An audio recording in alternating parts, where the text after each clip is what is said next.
नमस्ते बच्चा लोग, सब टनाटन है ना। चलिए, सब टनाटन ही होगा। आज हम लोग कोलिजन का नेक्स्ट डिस्कशन शुरू करेंगे। एक्चुअली थोड़ा ज़्यादा गैप हो गया इस पर। रीजन कुछ नहीं था, दिवाली, छठ, दशहरा सब, इसके कारण कुछ लेट हो गया वीडियो डालने में। अब कंटिन्यूअस वीडियो आएगा, टेंशन वाला कोनो बात नहीं है बच्चा लोग। और लास्ट क्लास में हम क्या पढ़ाए थे?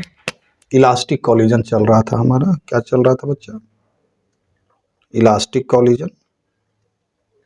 कौन सा कॉलिजन बेटा जी? इलास्टिक कॉलिजन चल रहा था हमारा, है ना।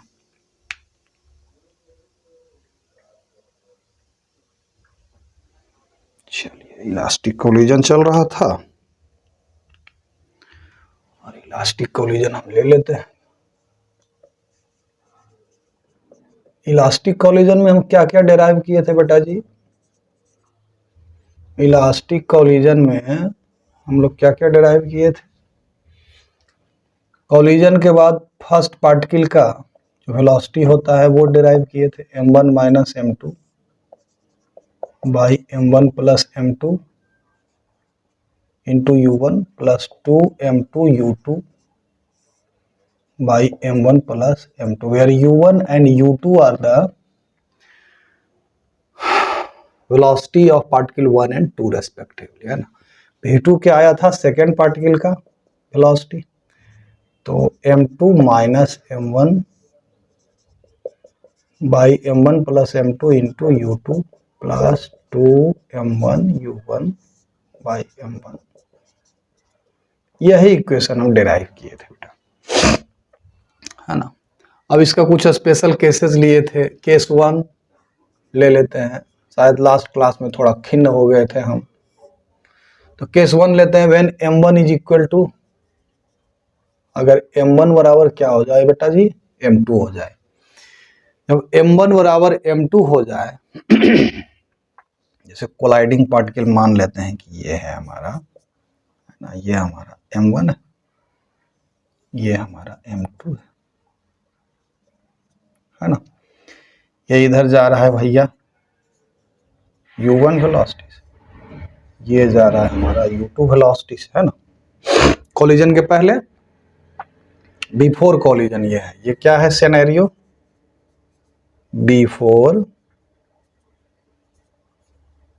कोलिजन। और ये हमारा हो जाएगा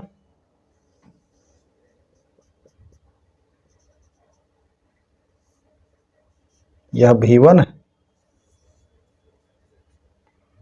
और ये हमारा v2 है,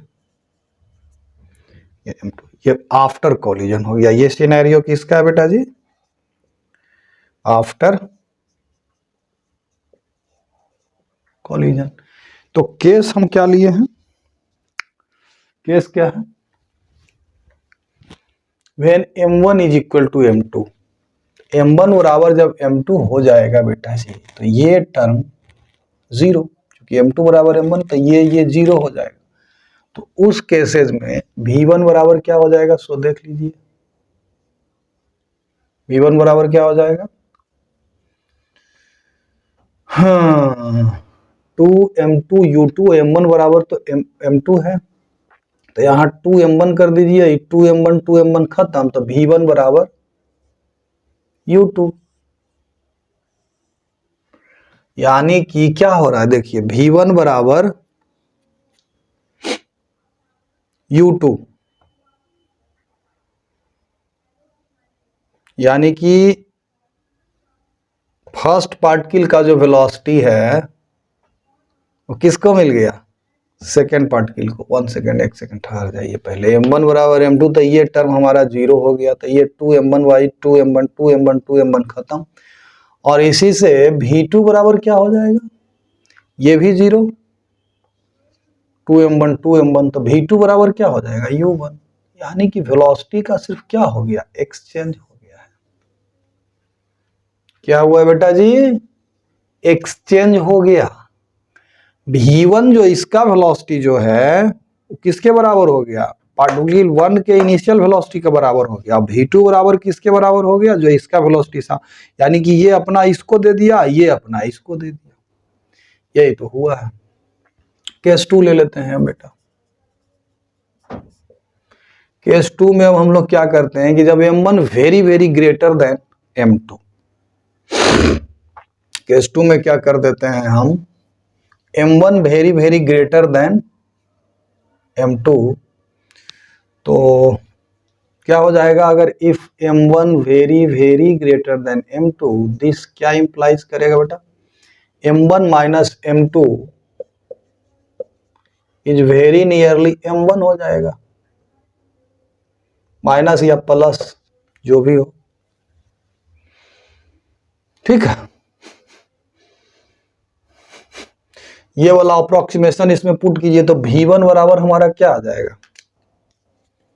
v1 बराबर क्या आ जाएगा? देखिए जरा सा, v1 बराबर m1 माइनस m2, तो वेरी नियरली m1 हो गया, तो इसको तो लिख देंगे हम m1 बटा m1 प्लस m2 भी m1 के ही बराबर हो गया, तो m1 हो गया, इधर u1 हो गया प्लस 2m2, m1 जो कि very very greater than m2 है, तो m2 तो आराम से कट जाएगा भैया, क्या होगा? m1 is very very greater, तो m1 m2 तो ये तो सीधे m1 के बराबर हो गया, ही क्या हो गया? m1 के बराबर, और ऊपर m2 है, तो ये तो वेरी नियरली 0 हो जाएगा। क्यों? क्योंकि 2m2 बाई क्या हो जाएगा? m1 into u2, this is very nearly क्या हो जाएगा? देखो ना, m1 is very very greater than m2, तो ये टर्म लगभग 0 हो जाएगा, तो ये हो जाएगा हमारा u1 के बराबर। समझ रहे हो बात को? यानी v1 is very nearly u1 हो गया अगर m1 very very greater than m2 हो। v2 क्या हो जाएगा फिर? m2 minus m1 is very nearly minus m1, तो इसको लिख देंगे माइनस m1 बटा m1 प्लस m2, तो m1 हो गया into u2 plus 2m1 by m2, है ना, तो 2m1 m2 प्लस m1, तो m1 के बराबर हो गया, m1 खत्म हो गया, तो 2u1 हो जाएगा। दिस इज वेरी नियरली क्या हो जाएगा? 2u1 माइनस u2, ये आ गया केस, ठीक है। इसी प्रकार से और भी केसेस हम बना सकते हैं। m1 बराबर जब m2 हो गया, m1 very very greater than m2, जब m2 very very greater than m1 तब क्या हो जाएगा? ऐसा केस आप खुद भी बना सकते हैं बेटा, ऐसा कोनो बड़का काम हम नहीं कर रहे हैं कि हाँ मैंने गड़बड़ हो जाएगा। केस थर्ड क्या कर दिया? m2 very very greater than m1, तो इस केस में क्या हो जाएगा? देखो, m1 plus m2 is very nearly क्या हो जाएगा? m2, क्योंकि m2 बड़ा है ना। और v1 इस केस में क्या हो जाएगा बउआ? v1 बराबर क्या हो जाएगा? m1 माइनस m2, तो माइनस m2 हो जाएगा ये लगभग, अब बटा नीचे m1 प्लस, तो m2 हो जाएगा लगभग, ये u1 हो जाएगा प्लस m2 बहुत बड़ा है, तो ये 2u2 हो जाएगा, फिर नहीं हो जाएगा, m2 कटेगा, 2u2, तो ये हो गया 2u2 माइनस u1। अब v2 बराबर क्या हो जाएगा? v2 बराबर क्या हो जाएगा? v2 बराबर हो जाएगा m2 माइनस m1, यानी कि u2, ये तो u2 हो जाएगा ना, m2 कटेगा, m1 तो 0 कर दो उसको सीधे, u2 प्लस 2m1 में तो 0, v2 बराबर u2 हो गया, सीधा v2 क्या हो गया? v2 क्या हो गया? u2 के बराबर है, यानी कि इसके वेलोसिटी पर कोई प्रभाव नहीं पड़ा, इसके वेलोसिटी पर कोई प्रभाव नहीं पड़ा। अगर m2 is very very greater than m1 है, तो इसके वेलोसिटी पर कोई प्रभाव पड़ा, तो v2 बराबर u2 आ गया। सेम केस यहां भी लगता है आया होगा कि m1 जब very very greater than m2, तो v1 बराबर क्या है? वेरी नियरली u1 है, यानी कि अगर ये बहुत बड़ा हो, ठीक है, तो velocity before collision after collision लगभग इसका क्या रहेगा? सेम रहेगा। v2 क्या हो जाएगा? 2u1 माइनस u2, वही यहां भी केस आया है बेटा। केस एक 4 ले लेते हैं,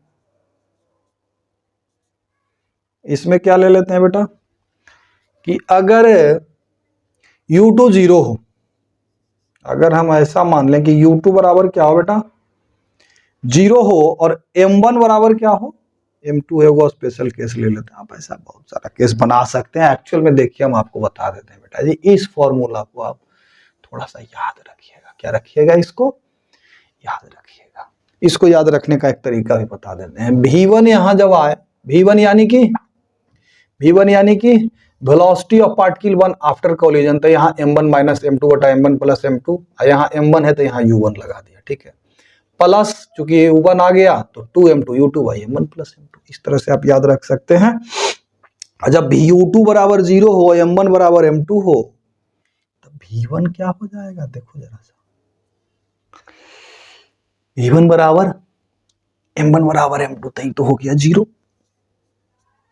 प्लस 2m2 u2 क्या है 0, तो 0 यानी कि 0, यानी कि अगर सेकेंड पार्टिकल ये वाला पार्टिकल रेस्ट में हो और फर्स्ट पार्टिकल मोशन में हो, m1 बराबर अगर m2 हो, तो कोलिजन के बाद फर्स्ट पार्टिकल का वेलोसिटी क्या हो जाएगा 0 और सेकेंड पार्टिकल का क्या हो जाएगा, सो देख लेते हैं। v2 बराबर m2 माइनस तो 0 हो गया।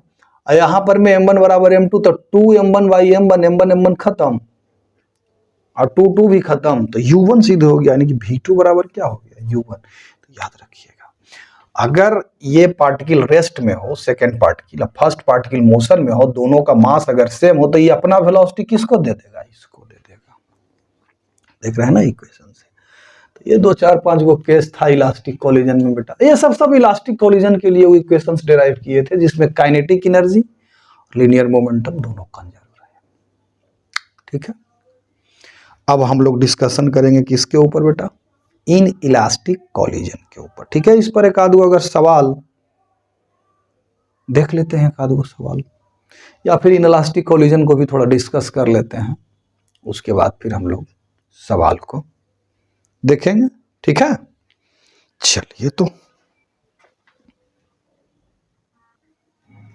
चलिए बेटा इन इलास्टिक कोलिजन पर अब आ जाते हैं। ठीक है, इन इलास्टिक कोलिजन है क्या?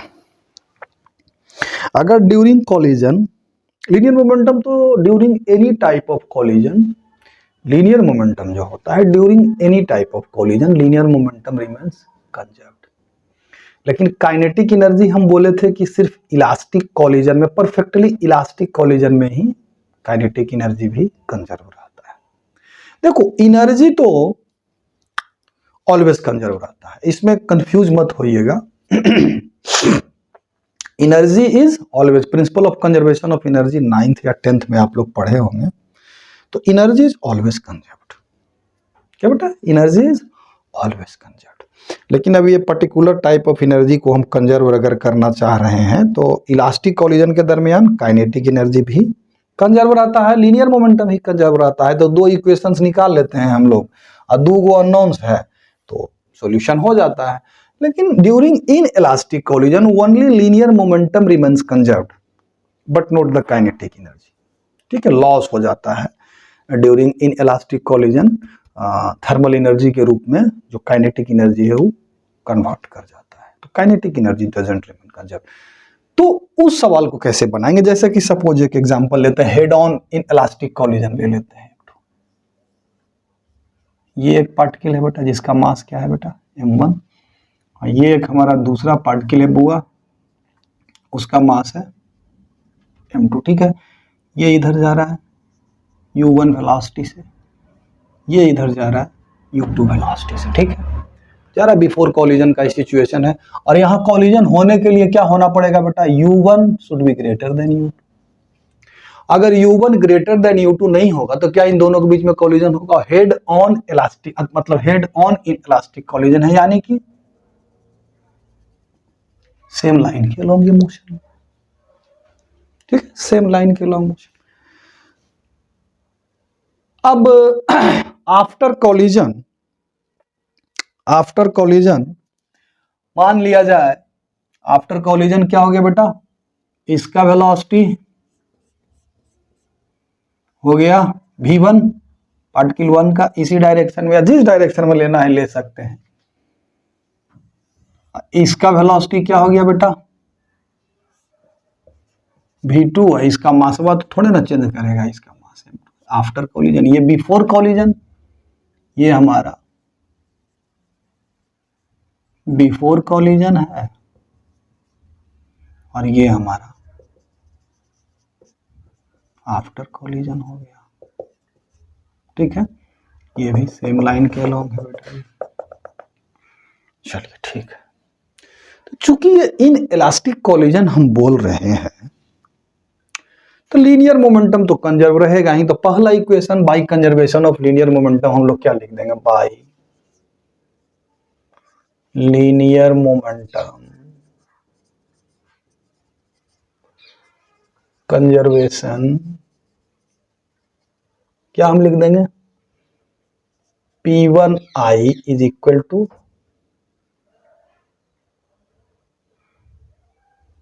P1I प्लस P2I बराबर P1F प्लस P2F। मतलब पार्टिकल 1 का linear momentum before collision, particle 2 का linear momentum before collision and particle 1 का linear momentum after collision plus particle 2 का linear momentum after collision will remain conserve. तो इससे equations क्या आ जाएगा बेटा जी, देख लो। मान लिया जाए कि इधर आप एक्स एक्सिस ले लो, इधर वाई एक्सिस जनरली लोग लेते हैं, कंफ्यूज नहीं करना है। तो क्या हो जाएगा बेटा, यहां पर में क्या हो जाएगा, P1I यानी M1U1, ठीक है, प्लस M2U2 बराबर क्या हो जाएगा बेटा। अब देखो एक बात ध्यान रहे, U1 and U2 are non. U1 और U2 हमारा दिया हुआ है, M1 M2 दिया हुआ है, V1 और V2 हमको निकालना है। मतलब कॉलिजन के बाद वेलोसिटी क्या होगा पार्टिकल्स का, वो निकालना है।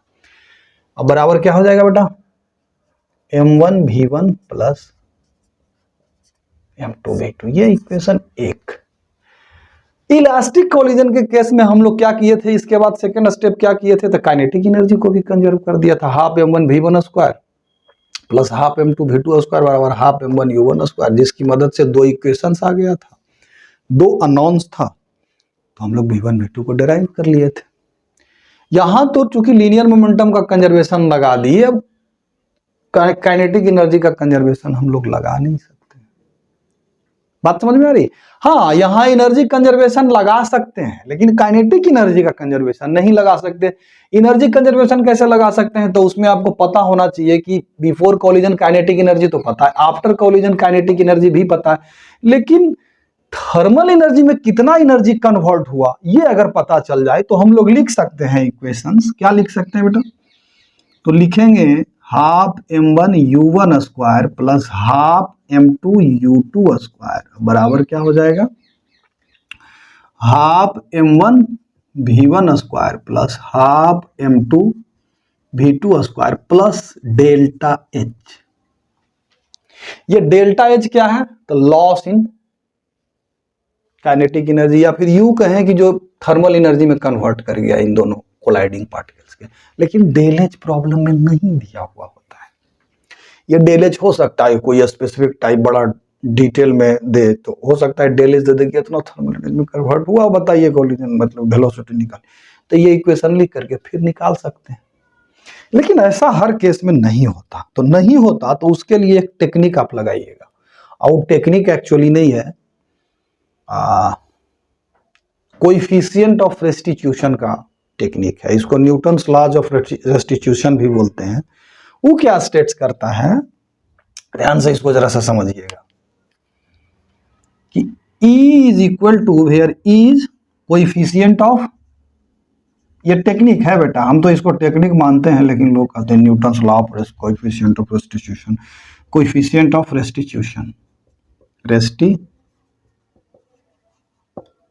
ठीक है। ये क्या कहता है कि E इज इक्वल टू क्या होता है बउआ, relative velocity of separation, relative velocity of separation divided by relative velocity of क्या बेटा, अप्रोच। इसको आप जरा टर्म्स ना लिख लीजिए तो कॉपी में, भंग सा ना इसको लिख लीजिए जरा। Relative velocity of separation divided by relative velocity of approach, इसको बोलते हैं कोएफिशिएंट ऑफ रेस्टिट्यूशन। ठीक है ना। चलिए इसको हम जरा गहरा लगा देते हैं भैया, आप इसको जरा सा समझते हैं कि रिलेटिव वेलोसिटी ऑफ सेपरेशन क्या है। जैसे यहां देख लीजिए, u1 तो ग्रेटर देन u2 है ही है, तो जी किसी के रिलेटिव में आप ले लीजिए, मान लेते हैं कि इसके रिलेटिव में लेते हैं, तो ये इसको कितने के वेलोसिटी से अप्रोच कर रहा है, या फिर इन दोनों का वेलोसिटी ऑफ मतलब अप्रोच क्या है, तो क्या होगा, u1 ग्रेटर देन u2 है तो u1 माइनस u2 वेलोसिटी से ये इसकी तरफ जा रहा है, कर सकते हैं ना। तो यहां पर मैं अगर इस केस के लिए हम लोग E का वैल्यू अगर लिखें, E का वैल्यू जनरली प्रॉब्लम में दे देगा, कहेगा कि कोएफिशिएंट ऑफ रेस्टिट्यूशन हाफ है, 2 है, 3 है, 4 है, जो भी है। अब 2, 3, 4 होगा कि नहीं होगा ये एक अलग बात हो गई, लेकिन अभी हम देख लेंगे कि भैया वो 2, 3, 4 हो सकता है। रिलेटिव वेलोसिटी ऑफ सेपरेशन से पहले हम लोग रिलेटिव वेलोसिटी ऑफ अप्रोच निकालिए, तो u1 माइनस u2, बात समझ में आ रही। रिलेटिव वेलोसिटी ऑफ अप्रोच और रिलेटिव वेलोसिटी ऑफ सेपरेशन क्या हो जाएगा, तो आफ्टर कॉलिजन v2 क्या हो जाएगा, ग्रेटर देन v1। तो रिलेटिव वेलोसिटी ऑफ सेपरेशन यानी कि v2 में से फिर v1 को घटा देंगे, तो यहां पर हम लोग क्या कर देंगे, v2 माइनस v1। इसमें थोड़ा सा और टेक्निक है बेटा, वो हम अभी जस्ट डिस्कस करेंगे, क्योंकि इसमें बच्चा लोग कंफ्यूज करता है, गड़बड़ा गया सर, कैसे हो गया, ये हो गया, वो हो गया, बम गिर गया, गोली गिर गया। ठीक है, ये हमारा सबसे पहले यह फॉर्मूला, इसको लिख लीजिए। क्या करिए इसको बेटा, लिख लीजिए, E is equal to v2 minus v1 बटा u1 माइनस u2। किस केस में, जब u1 ग्रेटर देन u2 है, v1 v2 are the velocities of colliding particle after collision. लेकिन अब हर केस में इतना साफ साफ नहीं दिखता कि u1 ग्रेटर देन u2 है तो रिलेटिव वेलोसिटी ऑफ सेपरेशन ये हो गया, रिलेटिव वेलोसिटी ऑफ अप्रोच ये हो गया। तो हर केसेस के लिए आप सीधा सीधा यहां पर में लिख दीजिएगा v1 माइनस v2 का mod divided by u1 minus u2 का मॉड। बात समझ में आ गई, मॉड ले लेना है, ठीक है, हो गया कोएफिशिएंट ऑफ रेस्टिट्यूशन। अब एक इक्वेशन लीनियर मोमेंटम के कंजर्वेशन से निकल जाएगा और एक इक्वेशन इससे निकल जाएगा। बात समझ में आ रही है, तो फिर हमारा क्या हो जाएगा, प्रॉब्लम सॉल्व, v1 v2 फिर निकल जाएगा हमारा। इस तरह से एक आध गो हम सवाल लेकर के आपको अब दिखाते हैं, ठीक है। आइए, चलिए बच्चों, ये हमारा कोएफिशिएंट ऑफ रेस्टिट्यूशन पर एक सवाल है, सवाल को जरा ध्यान से पढ़िए। कहता है ball of mass, A ball of mass m moving at A speed v makes a head on inelastic collision with an identical ball at rest. The kinetic energy of the balls after collision is 3/4 of the original.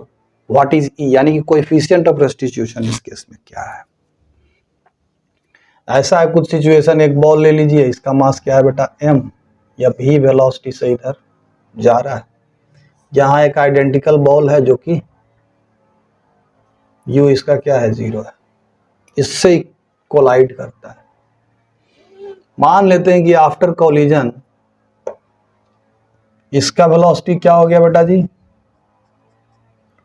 इसका जो है v जिसका था, ठीक है, इसको v0 मान लो ना, थोड़ा सा सुविधा होगा हमको, v0 ले लिया, ठीक है। v0 जिसका था उसका वेलोसिटी क्या हो गया बेटा u, ठीक है। या फिर ऐसे मानो ना, इसको 1 मान लो तो इसको v1 मान लो, तो फिर कुछ दिक्कत नहीं है। और जो दूसरा पार्टिकल था, मास तो दोनों का सेम ही है ना, इसका वेलोसिटी आफ्टर कॉलिजन क्या हुआ बेटा v2। बात समझ में आ रही, बिफोर कॉलिजन ये था, आफ्टर कॉलिजन ये हो गया, ठीक है। तो बाय कंजर्वेशन ऑफ मोमेंटम पहला इक्वेशन हम लोग लिख सकते हैं। अब फिर कोएफिशिएंट ऑफ, हाँ, काइनेटिक एनर्जी के बारे में कहा जा रहा है, तो दो इक्वेशंस निकालेंगे, v1 v2 निकल जाएगा फिर। तो कोएफिशिएंट ऑफ रेस्टिट्यूशन का हम पहले इक्वेशन ही क्यों ना लिखने, ये बराबर क्या हो जाएगा, क्या बताए थे, relative velocity of separation v2 minus v1, चूंकि कॉलिजन के बाद इसका वेलोसिटी इससे ज्यादा होगा ऑब्वियसली, आएगा ऐसा थोड़ा नहीं कि कोलाइड करते रहेगा, तो हो जाएगा v2 माइनस v1 बटा रिलेटिव वेलोसिटी ऑफ अप्रोच क्या है, तो v नॉट, या फिर v ही रखो ना, अब तो कोई दिक्कत नहीं है, v ही रखो, क्योंकि v1 v2 ले लिया, ठीक ठीक है v। अब इसमें अगर v1 v2 हमको पता चल जाए v के टर्म में, तो e का वैल्यू हम निकाल सकते हैं। इसको इक्वेशन 1 ले लो आप, आराम आराम से समझते हुए चलिए, ठीक है, यहां तक क्लियर है मामला। अब क्या हमको लीनियर मोमेंटम का कंजर्वेशन लगाते हैं, by conservation of linear momentum. Linear momentum क्या लिखेंगे बेटा, एम भी इसका लीनियर मोमेंटम बराबर आफ्टर कोलिजन, तो दोनों का मास तो सेम ही है, तो m v one plus m v two लिखेंगे, तो सीधा सीधा m into v one plus v two लिख देंगे। यहां से क्या आ गया बेटा, v one plus v two बराबर क्या आ गया, भी, ये हमारा इक्वेशन 2 हो गया। अब ये v1 प्लस v2 बराबर v तो आ गया, अब एक चीज और आने वाला है, काइनेटिक एनर्जी के बारे में कुछ बताया गया है, तो काइनेटिक एनर्जी के बारे में जो बताया गया है उसको देख लेते हैं। इनिशियल काइनेटिक एनर्जी कितना है बेटा, तो half m v square. Finally kinetic energy कितना है बउआ, तो half m v1 square plus half m v2 square, ये हो जाएगा हमारा half m into v1 square plus v2 square. From question it is 3/4 of the original, यानी कि 3/4 of half m v square. तो देखो बेटा, यहां से हाफ m और हाफ m को तो हम ऐसे वाला काम खत्म कर दिया, तो यहां से हमारा क्या आ गया, v1 square plus v2 square बराबर 3v स्क्वायर बट्टा, ये हमारा 3 आ गया। अब 2 और 3 की मदद से हम लोग v1 और v2 को निकाल सकते हैं। 2 और 3 की मदद से v1 और v2 को v के टर्म में निकाल सकते हैं, या फिर देखिए हमको क्या पुट करना है, v2 माइनस v1, तो ऐसा कुछ युक्ति लग सकता है कि जिससे डायरेक्ट v2 माइनस v1 वहां पुट हो जाए v के टर्म में, हमको तो नहीं लगता।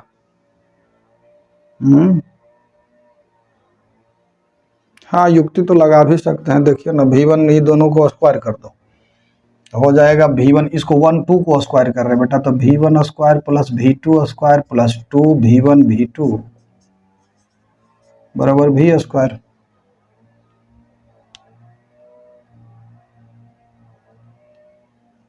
है ना, और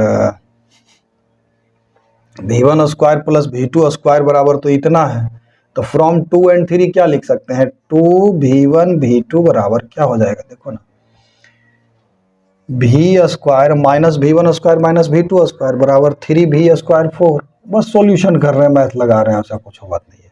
4v स्क्वायर में से 3v स्क्वायर गया, तो 1v स्क्वायर बटा 4 आ गया हमारा, है ना। 2v1 v2 बराबर ये आ गया, v1 माइनस v2 का स्क्वायर निकाल दो, माइनस v2 का स्क्वायर बराबर क्या हो जाएगा, v1 square plus v2 square minus 2v1 v2। अब ये बराबर क्या होगा, v1 square plus v2 square, तो 3v स्क्वायर बाई 4, है ना। अब माइनस 2v1 v2 बराबर v स्क्वायर बाई 4, तो 3v स्क्वायर में से 1v स्क्वायर, तो 2v स्क्वायर बटा 4 हो जाएगा, बराबर v स्क्वायर बटा 2। ये क्या आया हमारा, v1 माइनस v2 का स्क्वायर, तो v1 माइनस v2 नहीं निकल गया बेटा जी, v बटा स्क्वायर रूट 2। अब इसको यहां पर में पुट कर दो आप, यहां पर में जब आप पुट कर दोगे बेटा जी, तो ये e का वैल्यू हमारा कितना आ जाएगा, देखो ना, v2 माइनस v1 या v1 माइनस v2, मैग्नीट्यूड तो वही रहेगा ना, तो लिख देंगे यहाँ v बाई रूट 2 बाई भी खत्म, तो हमारा आ गया 1/√2। यही हमारा क्या हो गया बच्चा, आंसर हो गया। तो इस तरह से हम लोग कैलकुलेट कर सकते हैं। अब ई के बारे में थोड़ा सा कुछ और जान लीजिए कि ई का वैल्यू कांस्टेंट होता है for given two object. Two object अगर दिया हुआ हो, जैसे कि दो को पत्थर कोलाइड किया, तो उसके लिए ई का वैल्यू कांस्टेंट होगा। अब जैसा ही पत्थर चेंज करेगा तो ई का वैल्यू भी चेंज कर जाएगा। अब दो बॉल दिया हुआ है तो उसके लिए ई का वैल्यू क्या रहेगा, कांस्टेंट रहेगा। जैसे कि एक बॉल है एक वॉल है, तो दो मटेरियल दिया हुआ है, एक बॉल है, किस चीज का बॉल है, रबर का हो सकता है। दूसरा ध्यान रखिएगा कि ई का वैल्यू बेटा less than equal to 1 greater than equal to 0। नहीं समझ में आया, ई का वैल्यू, ये जो कोएफिशिएंट ऑफ रेस्टिट्यूशन है बेटा, ये 0 से 1 के बीच में ही लाई करेगा, या तो 0 होगा। 0 जब हो जाएगा तो क्या होगा, ई का वैल्यू 0 हो गया, यानी कि रिलेटिव वेलोसिटी ऑफ सेपरेशन जो हो गया वो 0 हो गया, यानी कि दोनों स्टिक हो गया, यानी परफेक्टली इन इलास्टिक कोलिजन हो गया। ई का वैल्यू अगर 0 हो जाए तो परफेक्टली इन इलास्टिक। चलिए ना इसके ऊपर थोड़ा सा और डिस्कस कर लेते हैं, आइए। ठीक है, आइए, कोएफिशिएंट ऑफ रेस्टिट्यूशन।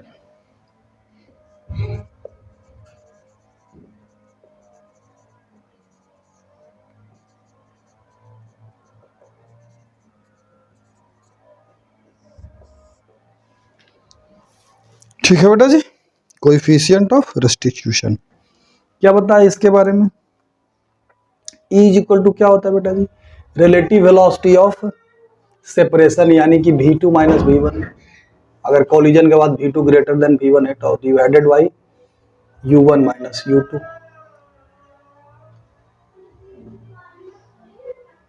है ना। ठीक है, अब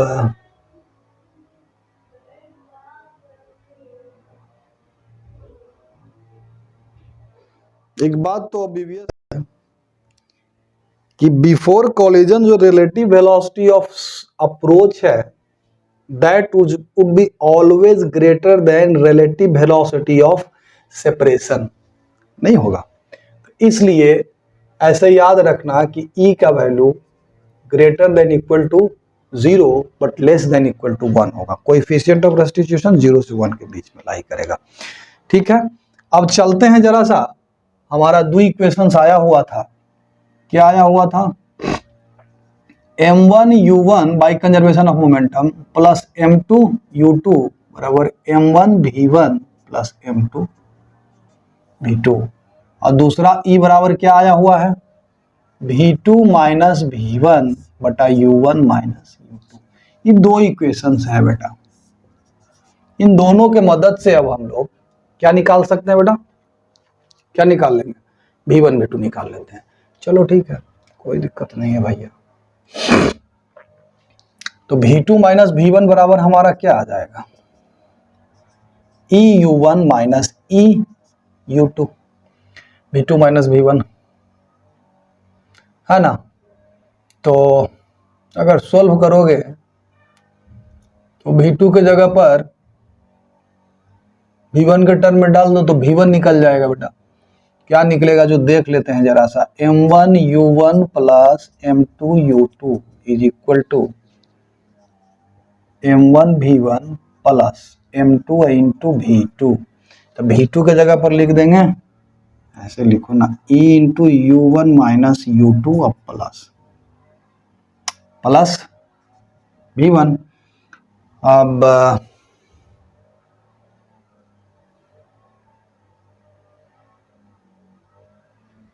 दिस इंटू m2 भी तो है ना इसमें, m2 v2 है ना, तो m2 into this plus this, तो m2 v1। ठीक है, अब देखो ना, यहां से हो जाएगा क्या, m1 plus m2 into v1, इसको इधर ले आते हैं तो इधर क्या हो जाएगा, m1u1 प्लस m2u2 होगा ना, माइनस m2eu1 प्लस ये माइनस में जाएगा और m2u2 e। ठीक है, यहां से अब देखो V1 बराबर हमारा क्या आ जाएगा देख लो जरा सा, M1 U1 है, U1 वाला टर्म ले लो तो M1 U1 into M1 minus M2E divided by M1 plus M2 into U1 plus M2 plus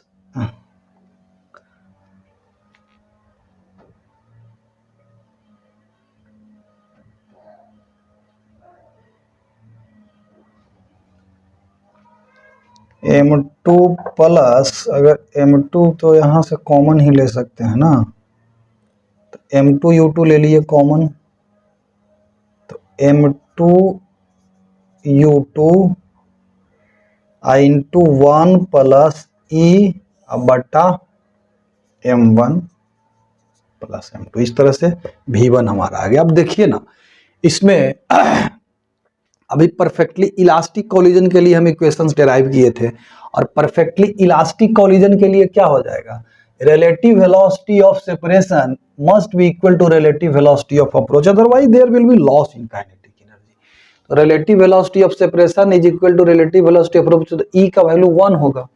अब E का वैल्यू अगर 1 पुट करते हैं तो यहाँ जब E का वैल्यू 1 पुट करेंगे बेटा तो क्या हो जाएगा, V1 का वैल्यू देख लो ना, M1 माइनस M2 बटा M1 plus M2 into U1 plus E का वैल्यू 1 पुट किया तो 2M2 U2 बटा M1 plus M2 into U2 आ गया ना इलास्टिक कॉलिजन के लिए 4।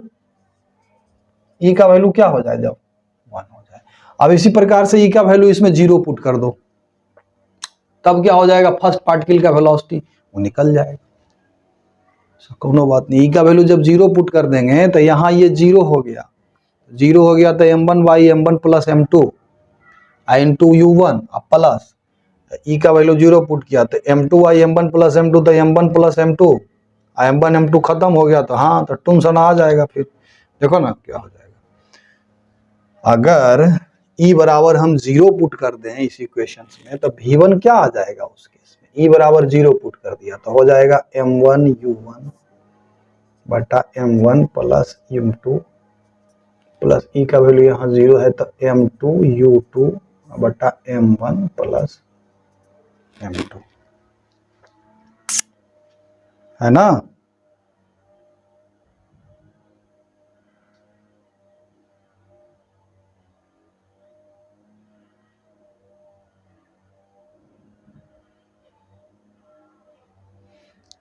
और यही क्या हो गया हमारा स्टिक मास का वेलोसिटी, यही तो निकल रहा है M1 U1 plus M2 U2 और M1 plus M2 into V1, V1 is actually equal to V2। अब देख लो V2 का वैल्यू अगर निकालोगे तो 0 आ जाएगा, कैसे आ जाएगा, V2 का वैल्यू जरा सा हम लोग निकाल लेते हैं, ठीक है। V2 का वैल्यू इसी पैटर्न पर अगर हम लोग निकालेंगे तो निकलेगा M2 माइनस M1E बटा M1 plus M2 into U2 plus M1 U1 into 1 plus E बटा M1 प्लस M2, है ना। यही ना आएगा V2 का वैल्यू। E का वैल्यू हम लोग 1 पुट करेंगे तो M2 माइनस M1, 1 पुट किया 2M1, हाँ करेक्ट है। तो E का वैल्यू यहाँ पर मैं जब 0 पुट कर दिया, E का वैल्यू जब 0 पुट कर दिया तो क्या हो जाएगा भैया, M2 U2 बटा M1 प्लस दोनों V2 भी वही आ रहा है, देख लो यहाँ से देख लो जरा सा बच्चा, ये V2 का वैल्यू क्या आ रहा है, देखो V2 बराबर क्या आ रहा है M2 U2 बटा M1 plus M2, M1 U1 बटा M1 प्लस बराबर V1 नहीं आ रहा है, V1 बराबर V2 हो गया, V2 बराबर V1 आ रहा है इक्वल टू स्टिक मास का वेलोसिटी। अब बाकी तो इन दोनों के बीच में है तो इन इलास्टिक कॉलिजन है ना, परफेक्टली इन इलास्टिक है, परफेक्टली इन इलास्टिक नहीं है, between elastic and in elastic के परफेक्टली इलास्टिक और परफेक्टली इन इलास्टिक के बीच का जो भी कॉलिजन होगा वो इन इलास्टिक कॉलिजन होगा। ठीक है, तो इस तरीके से आप ई का वैल्यू पुट करके आप डिफरेंट डिफरेंट केसेस के लिए V1 V2 निकाल सकते हैं। एक्चुअल में ये ई का वैल्यू पुट करके ये एक्चुअल में जब इन इलास्टिक कोलिजन हो, ई का वैल्यू दिया हुआ हो, तो वेलोसिटी निकालने का ही क्या है बेटा, मेथड है, एक टेक्निक, बस सिंपल सा बात है। और इसका वैल्यू दिए हुए 2 मास के लिए क्या रहेगा बेटा, कांस्टेंट रहेगा ऑलवेज। ठीक है, चलो इतना तो काम हो गया। अब थोड़ा सा कुछ पर्टिकुलर स्पेसिफिक प्रॉब्लम ले लेते हैं, पॉज कर देते हैं थोड़ा देर के लिए बेटा।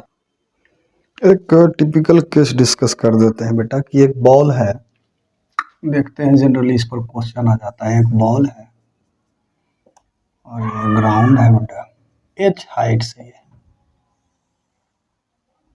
ड्रॉप किया गया। ठीक है, और इस बॉल और इस ग्राउंड के बीच कोएफिशिएंट ऑफ रेस्टिट्यूशन दिया हुआ है, कितना दिया हुआ है, e। इस बॉल का मास मान लिया जाए कि m है, ये अर्थ है ग्राउंड। तो कहता है कि फर्स्ट कोलिजन के बाद, कितना कोलिजन के बाद बेटा, फर्स्ट कोलिजन के बाद इसका वेलोसिटी क्या होगा और हाइट क्या होगा इसका। तो फर्स्ट कोलिजन के बाद निकाल देते हैं। फर्स्ट कोलिजन के बाद क्या हो जाएगा इसका वेलोसिटी। देखो एक बात इसमें स्पष्ट है कि जब ये बॉल इस ग्राउंड से टकराएगा तो ग्राउंड को तो सर्टेन स्पीड नहीं दे देगा, ग्राउंड तो रेस्टे में रहेगा लगभग। तो हम लोग कह सकते हैं कि E is equal to directly क्या लिख सकते हैं, रिलेटिव वेलोसिटी सब वेलोसिटी ऑफ क्या होता है, सेपरेशन। यानी कि मान लेते हैं कि फर्स्ट कोलिजन के बाद इस बॉल का वेलोसिटी V1 है, तो V1 ही हो जाएगा relative velocity of separation divided by relative velocity of approach. तो यहाँ पर जस्ट कोलिजन से पहले इसका वेलोसिटी ऑफ अप्रोच क्या होगा बेटा, तो स्क्वायर रूट के अंदर 2gh होगा ना बेटा, just before collision square root के अंदर 2gh। Final velocity initial 0 drop किया गया तो हो जाएगा ये 2gh, यानी कि V1 जो हमारा हो गया ई स्क्वायर रूट के अंदर 2gh। ठीक है, तो फर्स्ट कोलिजन के बाद ये हाइट ऊपर कितना जाएगा, तो सिंपल सा बात है, काइनेटिक एनर्जी का कंजर्वेशन लगा दो तो हो जाएगा बेटा हाफ m V1 स्क्वायर, यहां पर जस्ट आफ्टर कोलिजन अब जाया मान लिया h1 हाइट तक, तो हो जाएगा mg h1। यहां से क्या हो गया हमारा हाफ m, अब V1 के जगह पर e square into 2g h बराबर mg h1 होगा ना। Half m V1 square is equal to mg h1। V1 बराबर क्या है हमारा, ये है। तो यहां से देखो m से तो m खत्म हो गया, 2 से यहाँ 2 खत्म हो गया और g से यहाँ g खत्म हो गया, तो h1 जो आ गया हमारा ई स्क्वायर h आ गया। फर्स्ट कोलिजन के बाद इतना हाइट तक जाएगा।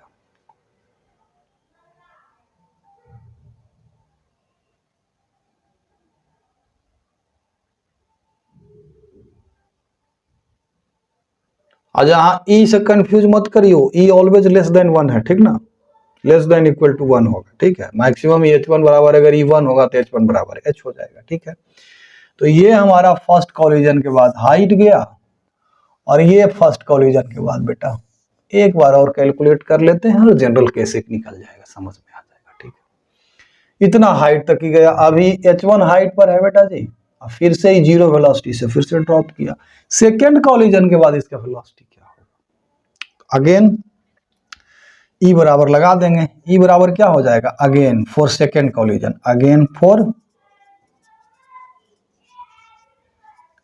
सेकेंड कोलिजन के लिए क्या हो जाएगा बेटा जी, ई बराबर क्या होगा, रिलेटिव वेलोसिटी ऑफ सेपरेशन, मान लेते हैं कि V2 है सेकेंड कोलिजन के बाद, ऊपर जा रहा है, और divided by relative velocity of approach. तो कितना के वेलोसिटी से यहां पर में कोलाइड करेगा बेटा, तो इसी से ना करेगा, इससे करेगा, इसी से करेगा।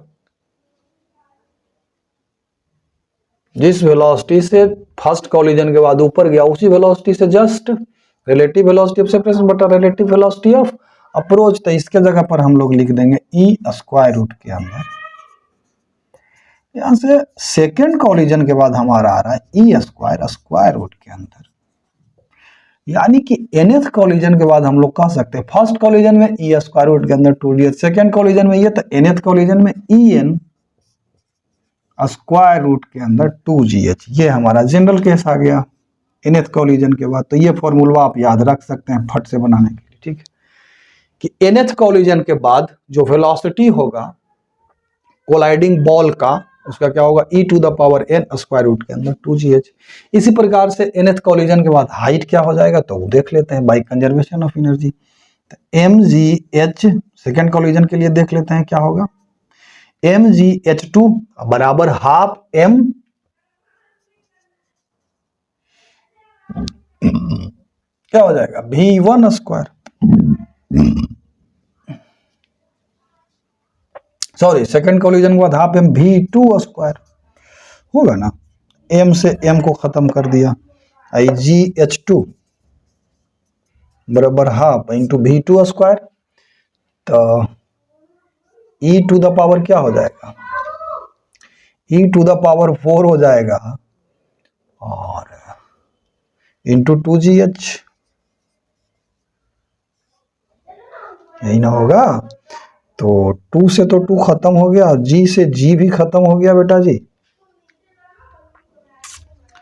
और सेकेंड कॉलिजन के बाद यहां पर मैं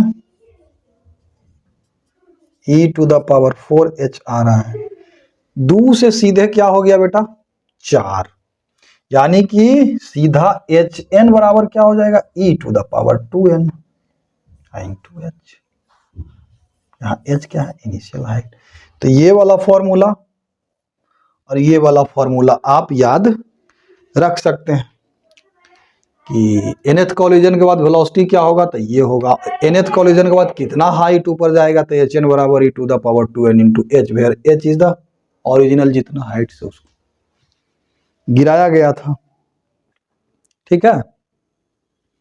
चलिए अब इसके बाद थोड़ा सा इसको नोट करना है तो नोट कर लीजिए। इसके बाद थोड़ा सा हम अभी तो हम लोग हेड ऑन कॉलिजन के बारे में पढ़ रहे थे, हेड कॉलिजन का डिस्कशन चल रहा था, जैसे दो पार्टिकल है तो ये कॉलिजन तो हो रहा है लेकिन एकदम एक ही लाइन के एलोंग मोशन हो रहा है, कहने का मतलब एक ही लाइन पे दोनों चल रहा है, सेंटर टू सेंटर कॉलिजन इसको भी कह सकते हैं, सेंट्रल लाइन के एलोंग कॉलिजन भी इसको बोल सकते हैं, या इसको बोलते हैं हेड ऑन कॉलिजन।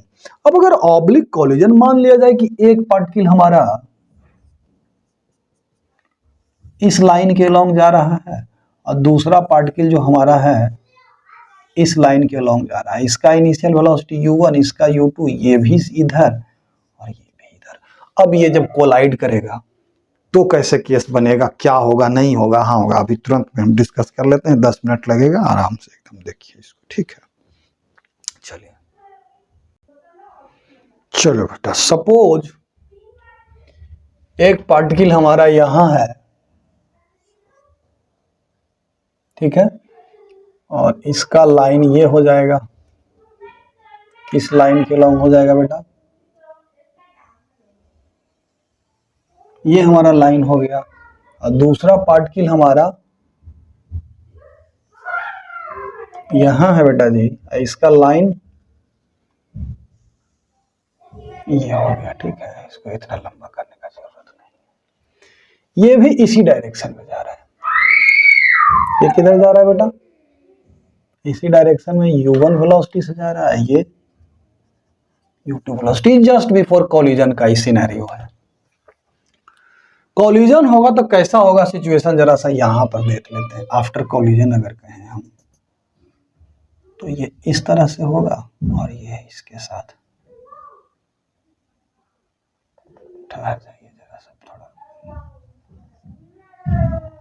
इस तरह से कुछ हो जाएगा बेटा, होगा ना, चलो इस तरह से कुछ हो जाएगा ये,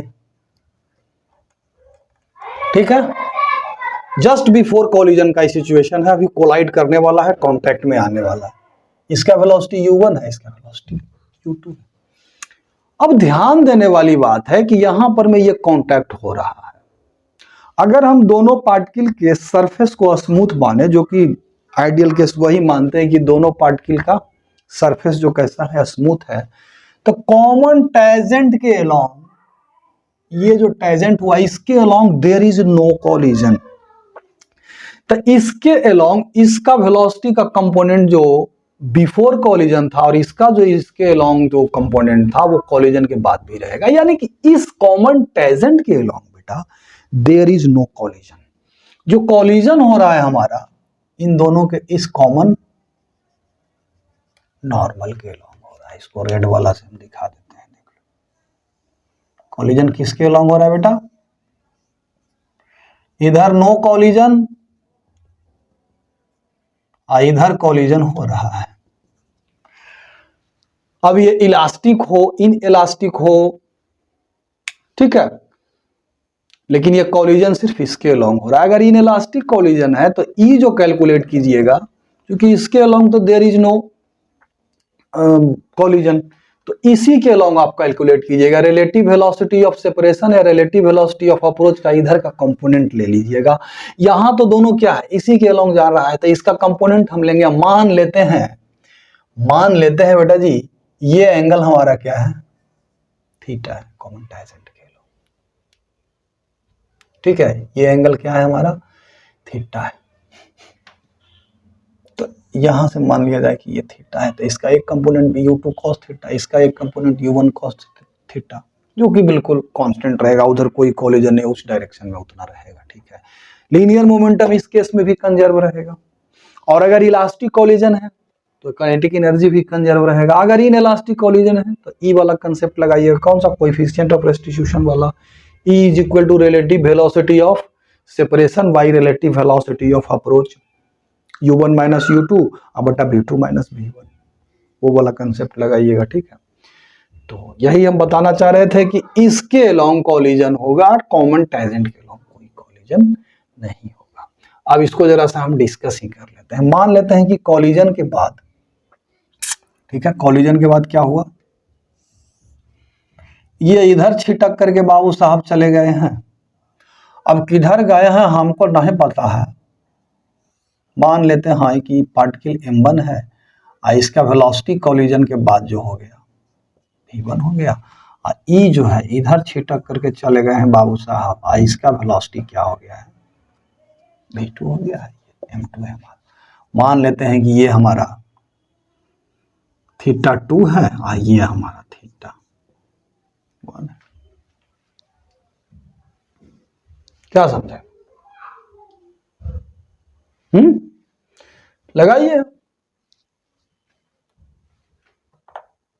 लगाइए। अब देखिए इसके अलोंग लीनियर मोमेंटम कंजर्व कीजिए। यहां पर में किसके अलोंग बेटा, इसके अलोंग हॉरिजॉन्टल डायरेक्शन में, वर्टिकल डायरेक्शन में भी लीनियर मोमेंटम को कंजर्व कर दीजिए। u1 u2 दिया हुआ है, v1 v2 आराम से निकल जाएगा। अगर थीटा 1 और थीटा 2 दिया हुआ है, अगर थीटा 1 थीटा 2 नहीं दिया हुआ है तो कोएफिशिएंट ऑफ रेस्टिट्यूशन दिया हुआ होगा। अब ये सिचुएशन पर डिपेंड करता है कि कब क्या दे करके रखेगा प्रॉब्लम में, और उसके अनुसार आपको अप्रोच करना है प्रॉब्लम को, ठीक है। तो यही सब बात है। ये मोर क्लियर होगा when we take a problem on this concept, ठीक है। चलिए आइए एक प्रॉब्लम ले लेते हैं। देखो बेटा ये नेक्स्ट क्वेश्चन है हमारा। कहता है ball of mass m hits a floor with a speed v making an angle of incidence theta with the normal coefficient of restitution दिया हुआ है। Find the speed of the reflected ball and the angle of reflection, ऐसा कुछ है देखो situation.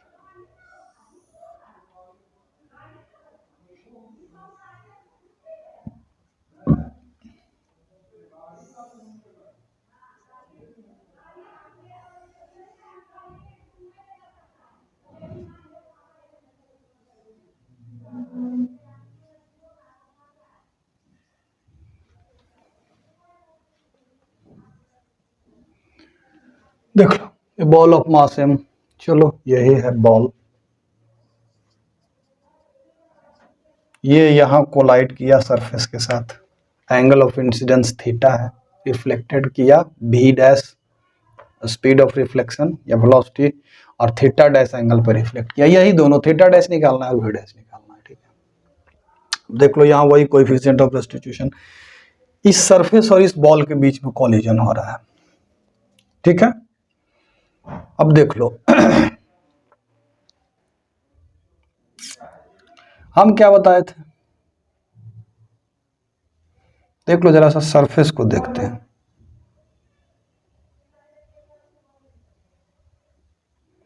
इसके along collision हुआ, ये सरफेस और ये सरफेस का इसके अलोंग कॉमन टेंजेंट के अलोंग तो कॉलिजन हुआ नहीं, इसके अलोंग कोई कॉलिजन नहीं हुआ, कॉलिजन हुआ इस नॉर्मल के अलोंग। बात समझ में आ रही है? तो इसका एक कंपोनेंट होगा नॉर्मल, इसका बेटा देखो ना ऐसे अगर खींच दोगे तो ये अगर थीटा है तो ये भी थीटा हो जाएगा, है ना, और यही हमारा भी है, तो इसका इधर का कंपोनेंट क्या हो जाएगा, भी कॉस थीटा होगा ना बेटा, इधर का नॉर्मल के अलोंग, और टेंजेंट के अलोंग क्या हो जाएगा, भी साइन थीटा। तो ऑब्वियस सी बात है बेटा, टेंजेंट के along there is no collision. बात समझ में आ रही है?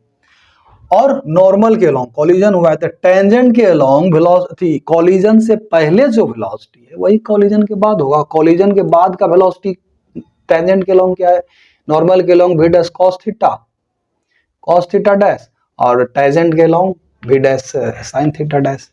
तो लिख सकते हैं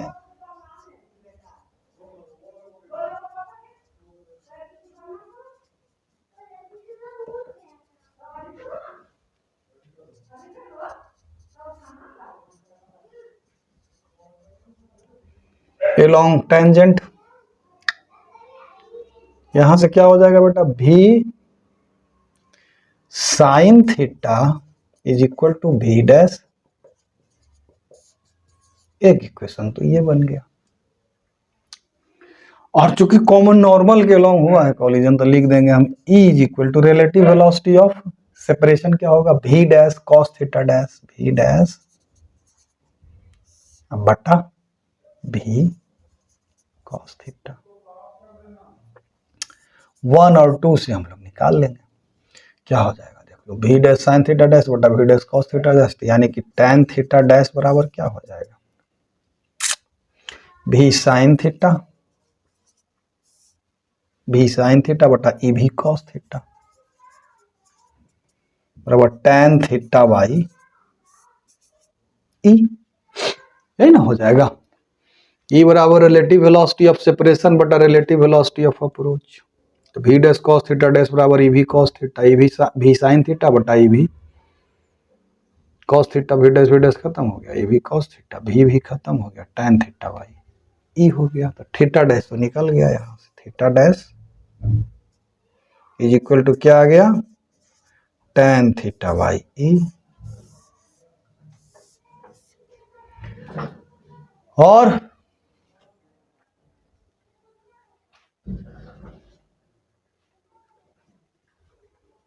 v डैश किसी एक इक्वेशन से निकल जाएगा, कोई भी एक इक्वेशन में पुट कर देंगे, तो v डैश बराबर हमारा क्या हो जाएगा, v sine theta and divided by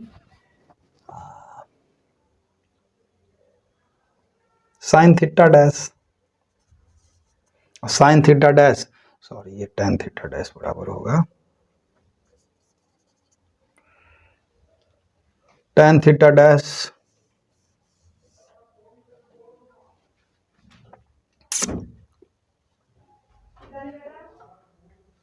ठीक है, दिस इज इक्वल टू क्या हो जाएगा, भी